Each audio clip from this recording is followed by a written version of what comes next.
They rode until the sun forgot them. The forest thinned and thickened by turns, a long green tide dragging them forward.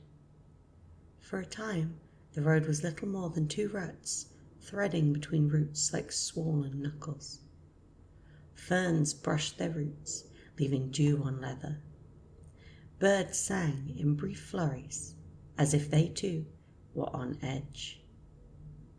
The 4 of them, Raphael, Caleb, Joaquin, and Jihye, kept the sort of silence that wasn't quite agreement and wasn't quite suspicion. It was a quiet made of breath and hoofbeats, of unsaid things. Jihye heard everything.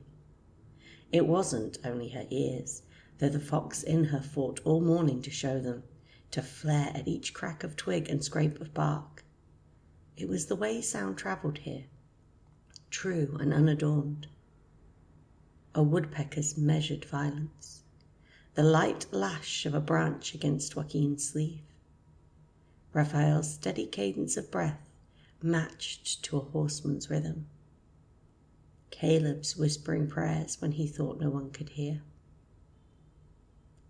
The longer they rode, the more the monotony worked its blade.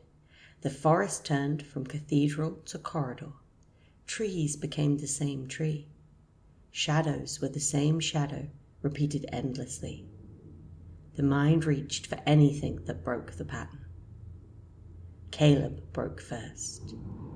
He rode up alongside Jihye and cleared his throat in the formal way he'd been raised to.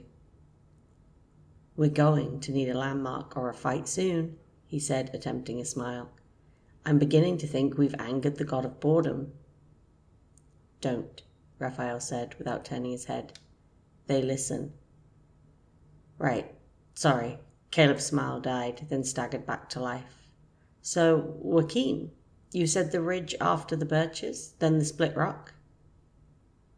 Joaquin nodded from the rear, where he habitually rode, watching their back trail, measuring the wind. 2 ridges, he corrected, that are cut through the old burn. From there, the Lurine's vials aren't as far as birds fly, but we're walking and the birds don't owe us favors. "You speak like you've walked this path too often," Raphael said, easy as a test. Joaquin did not answer at first. His freckled hands were light on the reins, and the sunlight made the ink on his forearms glimmer. Those vine-twined sigils that marked the wood elves sworn. "Often enough," he said finally. "I served the king before I served you 3. Caleb shot Jihye a look. The same question, shared and unvoiced. Jihye kept her eyes ahead. The king's embrace lingered on her shoulder like a pressure she could still feel if she sought it. "Remember Arcanthus," he had whispered, naming a thing, then refusing it. She hated puzzles that bled. "Served the king," Raphael repeated. "In what capacity?" "As son," Joaquin said, so simply he could have been telling them what the weather was. They stopped out of instinct. Even the horses knew a turn when they felt one. "Son?" Caleb echoed. "You—" He looked over at Joaquin again, as if a crown might be tucked beneath the braid behind his ear. You're of the royal house?" "The youngest of 4, Joaquin said, and there was something like relief in the saying. 4th branch of an old tree, a wind can take me and the canopy won't notice. Don't call me prince," he added, almost pleading. "I'm a guard, an archer, a pathwalker. I like those better. Less bowing." Raphael's mouth thinned, not in disapproval, but thought. "That explains why the king spared us bread and shelter," he said, "and why he sent you with us rather than a cohort. A son is a message you can write with your own hand." Joaquin shrugged. "He knows I'm happiest with my feet on the road and leaves in my hair. I want no throne. My brothers can have the weight." He smiled quick and crooked. "Adventure sits better on me than rule." "Adventure," Caleb muttered, glancing at Jihye. "That's one name for this." "Would you rather go back?" she asked. No, he surprised himself with the speed of it. No, I wouldn't. They wore the conversation a while after that, testing seams. Joaquin spoke a little of his brothers, of Eldrin the stern, Maelor the patient, and Ilias the clever. Careful stories that revealed nothing of strategy and everything of affection. He spoke of the wood that raised him, of teachers with sap on their hands and knives on their belts, of the hunting hollows and the king's court grown from living oak. He never once called it home, and Jihye noticed. Names mattered. Your father told me a word, Jihye said, once the path widened and the horses could walk close enough for quiet voices. Arcanthus. Raphael's head tipped almost imperceptibly, as if something inside had pricked him. Joaquin's brows knit. He did? The surprise seemed genuine. He's parsimonious with those old names. I gathered. Jihye felt for the amulet through her coat, the bronze disc warm as breath against her palm. She did not take it out. I don't know what it means. Later, Raphael said. Not unkind, not soft, just done. The word made a shelf of his mouth. Jihye tugged the question away and let the trees resume their march. The day leaned. Shadows elongated and went thin at the thighs. The ferns gave way to scrub and to stands of birch that gleamed as if someone had lifted the bark and polished the pale underflesh. One ridge crested, another smouldered up to replace it. When it came in the way a storm does, the air itself changing its mind. It was small at first. Jihye's skin noticed it. A heaviness, as if the world had taken a deep breath and then refused to let it go. Her neck prickled. Her ears wanted to rise and refused because she held them down with will alone. The horses tossed and snorted, hooves chuffing restless dust. Do you feel that? Caleb whispered. Raphael's eyes narrowed. Yes. Joaquin pointed, not ahead, but low. There, he said, and Jihye followed his finger to the edge of the path where the leaf litter looked wrong, not disturbed, arranged. The lines of it were too neat, the spirals were too regular, a glyph written in the language of desiccation. Don't step there, Raphael said sharply as Caleb's horse sidled. Bind your breath, she likes the answers you exhale. She, Jihye asked, but she already heard it.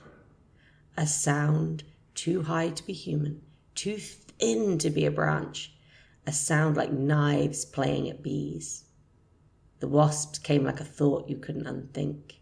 They poured out from the birches, not from a hive, but from the seams in the air, a black and gold torrent. They had shape, a spiral, a spear, a woman's height.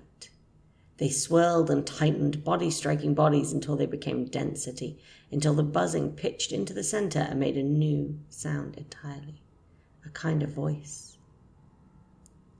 What stood in the road after the swarm had wrung itself into a form was tall and pale as unbaked clay. Her nails were dark, curved like sickle moons, and her teeth were neat and pointed, childlike and wicked at once. The whites of her eyes were the raw red of a wound that had not learned to scab, her irises glossy and black as polished seeds.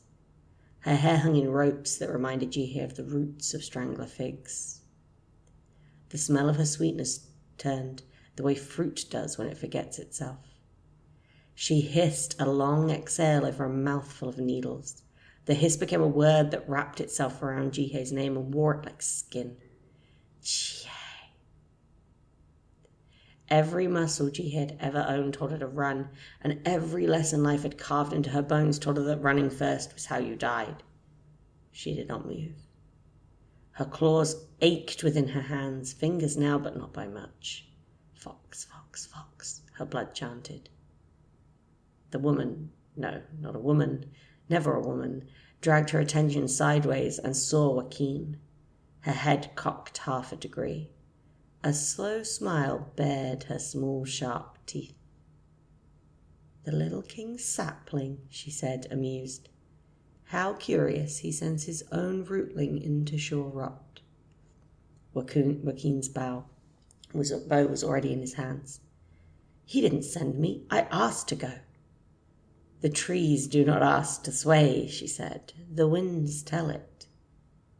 Raphael's palms faced each other a span apart, the way he held them when he was lining up or working. Heat gathered between them like a plan trying to be born.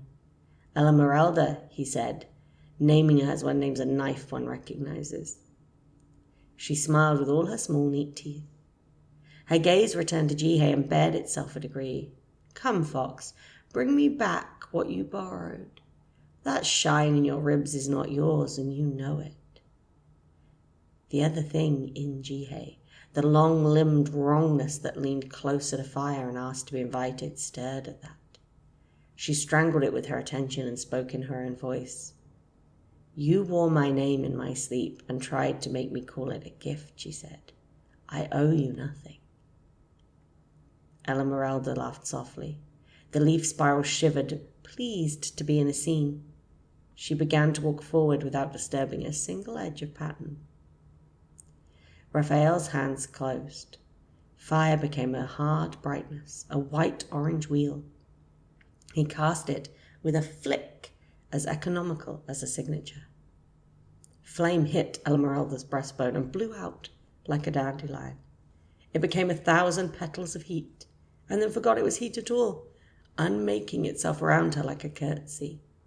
The glamour in the air drank it and sighed. Raphael's jaw tightened.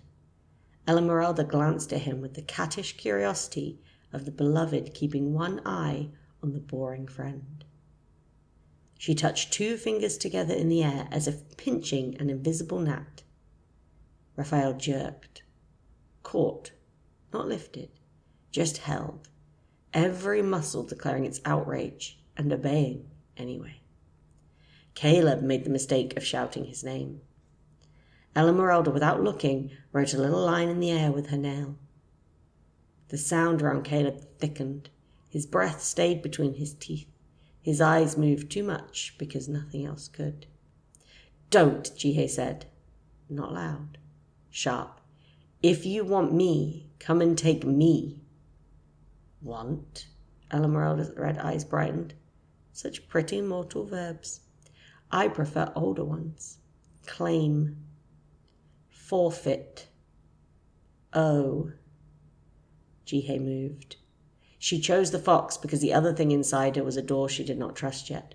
Bones rearticulated, muscles running like a river down a steeper bed, 9 tails tearing freely like banners. The first rush of speed felt like memory, not motion. She hit Esmeralda low, claws hungry for tendon. It was like grappling a reflection.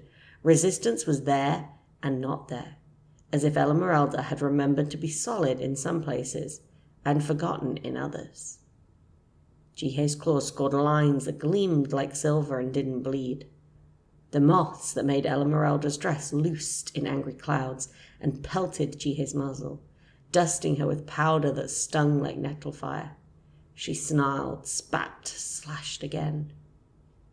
Joaquin moved when Jihye moved, using her ferocity the way a good archer uses wind. He went left, into the margin where Esmeralda's glamour was thinner. His first arrow flew easy and straight. Esmeralda's head tilted lazily, and the shaft kissed her cheek and passed through, a trick of light and not. The second arrow, loosed before the first had finished its thought, found purchase in the woven bramble of her hair. The head sank, the hair closed around it, attempting to grow it back out of existence the way a body deals with splinters. Esmeralda's smile twitched, not wounded, not truly, but annoyed. She turned one delicate hand toward Joaquin, and the air by his knees went to syrup. His next arrow dragged through it like a fish trying to fly. Raphael held her in pinch, spoke through teeth. "Caleb," he said, and Jihye loved him for the way he made it a command and a request simultaneously. "Right pocket iron." Caleb's eyes flicked. His right hand by a millimeter, found a small knife hidden in the seam of his coat. Esmeralda's gaze was on Jihye. She didn't see the way the blade dropped slow because the glamour wanted it so. True, because gravity has its own gods. Raphael pivoted his palm. The iron kissed his skin and asked a price. He gave blood. He spoke 4 words. One of them wasn't a word. The smell of iron is a memory, wet, sharp, older than bone. The glamour around Esmeralda wrinkled, offended. Raphael's blood thread coiled and hardened into a chain that didn't exist and had always existed. It snapped around Esmeralda's wrist and she screamed properly, not in fear, but the fury of a queen corrected in public. The wasps in her dress tried to smother the chain. They died in black snow. She ripped her arm against it, and the links burned brighter. "Hold her," Raphael growled out. Jihye didn't nod. She simply became part of the world Esmeralda would have to go through. She took another rake of those lacquered nails across her spine, pain like heat going mean, not just hot, and clamped down on the face hips with fox teeth. The taste was flowers left too long in a vase. Joaquin stepped through the thick air like a man deciding water should have been a road all along. His stance was like a prayer-long practice. Knees soft, shoulders down, breath stacked into muscle. He drew. He let go. The arrow took Esmeralda in the eye. It was not some fabled slayer's shaft. It was a good arrow, fletched with care, iron-headed and honest. It ended with a soft, wet sound and buried to the feathers. Esmeralda's head jerked back as if her hair had been seized. For an instant, the glamour around her went thin, and Jihye could see the shape under the shape. Too many angles. Too few. Esmeralda's free hand came up almost daintily and snapped the shaft.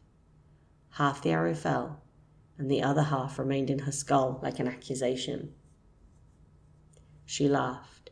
It sounded like glass breaking underwater. "Little hunters," she murmured, "you still think there are throats to cut." Joaquin loosed again without argument. The second arrow hit wrong, glanced off glamour like rain off oil, nicked the corner of the other eye and sank low into her cheek. The iron there steamed. Raphael snarled something that tasted of old temples and pulled. The chain wrenched Esmeralda's arm with it, and something in a joint decided it had been asked for too much. The pop was both mundane and appalling. Esmeralda's face went slightly wrong around it, like a mask rained on. "Enough," she said, and the word carried. The leaf spirals bucked as if at a lash. The wasps in the air convulsed. Jihye braced for a shattering. It came, but not in the shape she imagined. Esmeralda dissolved. Not into rot, not into dust. Into butterflies. 1,000 black and red wings, eye spots like little wells of midnight. They poured out of her hair, skin, dress, as if she had been a nest for them. They rushed the world like a thought trying to be remembered, and as they flowed, the chain burned through empty air and snapped on itself with a noise like a bell being told a secret it hated. One butterfly hovered an extra heartbeat in front of Jihye's nose. So close she could see the powder loosen from its wings with each beat. It did not look like forgiveness. It looked like a plan that hadn't finished hatching. Then it turned and went the way all the others had gone, everywhere. Silence fell in handfuls, pieces that didn't quite fit together. Raphael dropped as if the hook in his back had been cut. Caleb wheezed the first emergency breath of a drowning man, then another, then swore in 3 languages. Joaquin kept his bow up, the string humming almost imperceptibly, eyes fixed on the place where Esmeralda had been, as if she might change her mind and become a person again out of spite. Jihye let the fox peel back down into her and sat chin high, because if she lay down now, she would not get back up quickly enough. Her side was a furnace behind her ribs, where those black nails had written something into her. It didn't feel like a wound on the skin. It felt like a handprint somewhere more private. "Is she dead?" Caleb asked hoarsely. "Tell me we killed a Fey Queen with 2 arrows and some iron, and I'll write a psalm." Raphael wiped blood. His, not hers, from his palm onto his coat. The smear smoked and then went dull. "No body, no ash, no heat to track. I don't like it." Joaquin lowered his bow at last. He walked to the leaf spiral and dragged his boot across it. Patterns resist being unmade, but the rudeness helped. "She won't die the way people do," he said. "She'll have a heartstone, or a hollow, or a spidered place where her glamour roots. Break that, and the rest forgets what it is." "And if we don't know where she keeps it?" Jihye asked, wincing as she pulled her coat back into place. She could still taste the flora rot in her mouth. "Then we assume she'll climb back into herself," Raphael said, "and be angrier." "Wonderful," Caleb said faintly. "Let's send her a fruit basket." They didn't linger.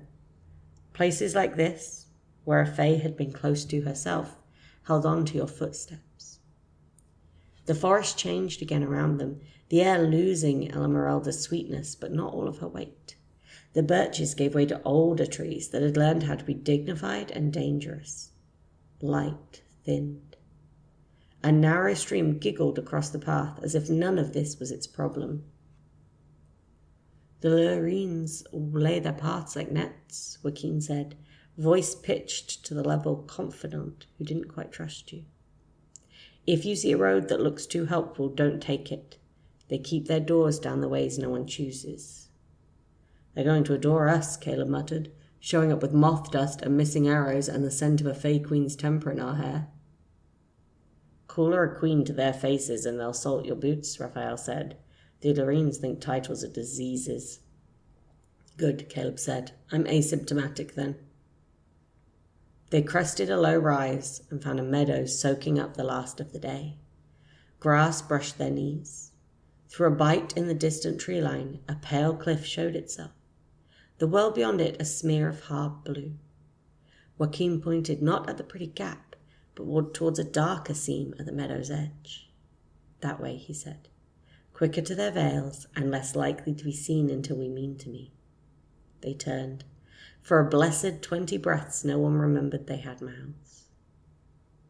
"What do you know of Arcanthus?" Raphael asked then, as if the question had been waiting in the shadows and had now decided to step out. Jihye's heart misstepped, then corrected. "Nothing," she said honestly. "The king put the name in my ear and pressed it down like a coin and left me with the weight. I don't know why. I don't know what he expects me to buy with it." Raphael's lips tightened. Not refusal, not quite. Caution. "And if a god hears us speak it in his house?" He asked the trees, perhaps. Then he shook his head at himself. "Later."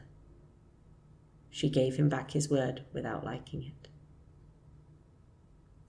The seam Joaquin chose swallowed light faster than ordinary dark does.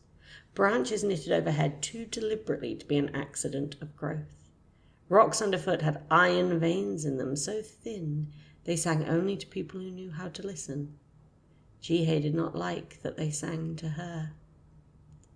"We'll stop here," Raphael said at last, finding a gnarled beech root that could hold 3 backs at once and a 4th by their knees. A small camp. No fire. "We're already in a mouth," Caleb said, but he unsaddled the horses with efficient hands and didn't argue about the flame. He had learned to trust Raphael about what sort of light made you a meal. They ate by habit.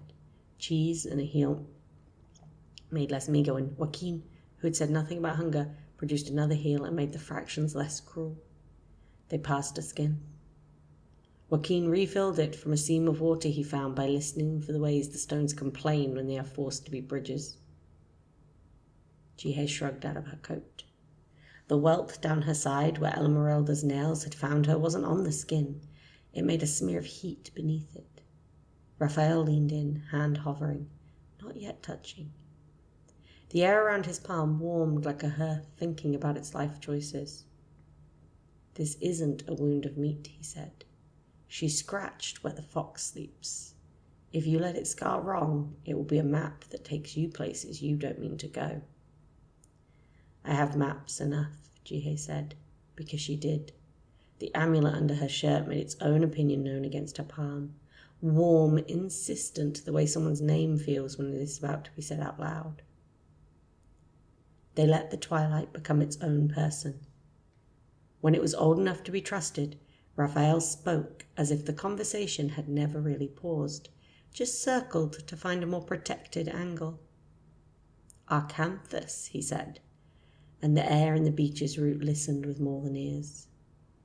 "He's not one of the new gods you can invite into a house with bread and salt and expect to leave with your children still wholly yours. He's of the first lot, the original, the ones the world made by accident when it was still forgetting itself." Caleb swallowed audibly. "The ones we don't call by name." "We just did," Raphael said dryly, "so our manners are already poor." He stared into the knot fire and continued. "Those old gods were not people you could flatter into mercy. They were engines, hungers that thought. They didn't care for mortals. Not at first, anyway. We were background. Weather in our little houses. Insects that built stories to keep from drowning in the size of things." "And then?" Joaquin asked quietly. "Then we kept building," Raphael said. "We made names, and names are traps even gods step in. We sang, and songs are bridges. We prayed, and prayers are spoons. We kept scooping and scooping at the ocean. Some of the old ones retreated into places under the places. Some were bound. Some still answer when someone foolish enough knows how to knock."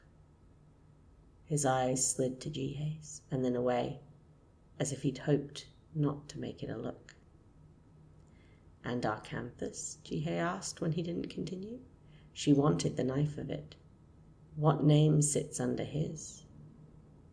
Raphael's mouth tightened. "Disdain," he said simply. He despised the slowness in us. He hated the way mortals trip into each other and call that stumbling love. He called our frailty a contagion. He went hunting. Raphael's voice did not falter, but the beach seemed to lean closer around them. Whole peoples, whole songs, he drove them until nothing was left of their names but an ache in the world where those names used to fit. If you've ever stood on a shore and felt like you were forgetting a word that tasted like salt, that's one of his extinctions echoing. Caleb put a hand to his chest as if to steady something inside. How was he stopped?" "He wasn't," Raphael said first, and then amended it because precision matters. "Not by killing, by binding. One species, records quarrel about which, stood and did not break, and made a shape of their stand that held. Maybe it was the ancestors of the Lurines. Maybe it was a people with no one left to claim the story. Maybe it was something that isn't around to tell us how proud it felt. But they held him. They made a prison only gods can feel. It's frayed," he added, almost to the bark. "These things unwind. Time pulls." Jihye thought of Esmeralda calling the shine in a rib not hers. She thought of the king's hand on her coat and the weight of Arcanthus in the space behind her heart. She thought of Valerian counting her choices and betting on the one that would make her most like him. "Why me?" she asked, and hated the childness in it. "Why would a king put that name in my mouth? Why would a god who hates us even notice a fox with a knife and a grudge?" "I have guesses," Raphael said. He looked so tired for a moment that Jihye could see the boy he had been, too clever for his own good and already making bargains with the wrong kinds of silence. None of them kind. None I'm willing to set on fire by saying them out loud before I must. Later, Jihye said, giving him back his earlier mercy and not missing the bitter echo of it. Later, he agreed, and made it a promise instead of a stall this time. Beyond their hollow paths of the lurings braided and unbraided themselves, dark laces being tied by invisible hands. Somewhere inside that weaving, a city waited that wasn't a city, where people who had chosen not to be seen built lives out of parts of the world that still remembered how to keep secrets. Somewhere not so far behind, 1,000 butterflies had divided Elamerelda into little errands. Joaquin rose soundless as breath and strung his bow. Caleb checked his knives as if they were teeth, and he meant to smile with them. Jihye pulled her cloak close to hide a heat that wouldn't cool. Raphael tipped his head back against the beach and closed his eyes for 3 heartbeats, the way a general does who knows his soldiers are also his friends. When the forest finally told them it was night enough to move, they were already ready.